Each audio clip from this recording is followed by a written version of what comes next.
Ջրաներկի հետ առաջին հանդիպումը Հասմիկ Քարափուլյանին ստիպեց մի կողմ դնել լրագրողական գործիքներն ու ձեռքը վերցնել վրձինը։ Նարեկացի արվեստի միությունում բացվել է նկարչուհու երկրորդ Երևանն ու իր գույները խորագրով անհատական ցուցահանդեսը։ Գեները հաղթեցին իմ պարագայում եւ որոշեցի, որ կյանքի մի փուլում պետք է անպայման ստեղծագործեմ այլ ոլորտում, այլ ոչ ժուրնալիստիկայի, ու հայրս քանդակագործ նկարիչ է, ու այնպես ստացվեց, որ ես էլ սկսեցի շատ հետաքրքրվել, փորձել, զբաղվել, ու հենց առաջի հանդիպումը ջրաներկի հետ եղավ սեր առաջին հայացքից, ինչը որ կարող եմ ասել, ջրաներկը ստիպեց, որ ես ավելի լուրջ մոտենամ այս գործին։ Ընտրելով ջրաներկով նկարչությունը Քարափուլյանը ժամանակի ընթացքում կատարելագործեց վրձնահարվածների տեխնիկան, ինչպես արվեստաբան Տաթևիկ Համբարձումյանն է փաստում, այսօր արդեն նկարում է լուսանկարչական ճշգրտությամբ։ Ջրաներկը իսկապես բարդ տեխնիկա է, որովհետև ինքը շատ փախնող է ու ուզածդ գույնը, ուզածդ վիճակը ֆիքսելու համար ձեռքի ստույգություն, հմտությունը պետք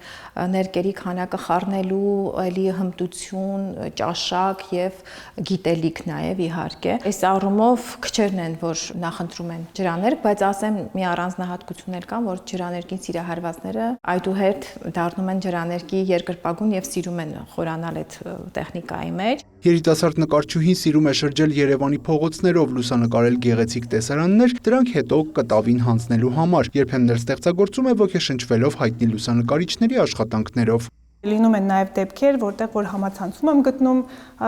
գեղեցիկ տեսարան էլի Երևանի, որոնք որ օգտագործում եմ, նշում եմ հեղինակին, ումից եմ օգտագործել, ու այդպես դառնում է մի ամբողջական ստեղծագործություն։ Տաթևիկ Համբարձումյանի խոսքով այս ցուցահանդեսում ներկայացված են Երևանի հին ու նոր ճարտարապետական գոհարները, տեղ-տեղ արդեն խունացած, որոշ դեպքերում էլ շատ ժամանակակից ու աչք շոյող։ Կողքով անցնելուց կարող է շատ ուշադիր չլինենք, բայց երբ արվեստագետը շրջանակավորել է, առանձնացրել ու իր պրիզմայով անցկացնելով ներկայացնել,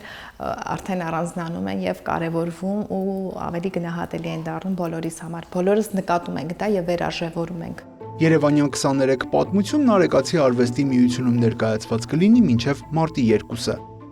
Յուրա Վահանյան, Հովհաննես Քյուրքչյան, լուրեր։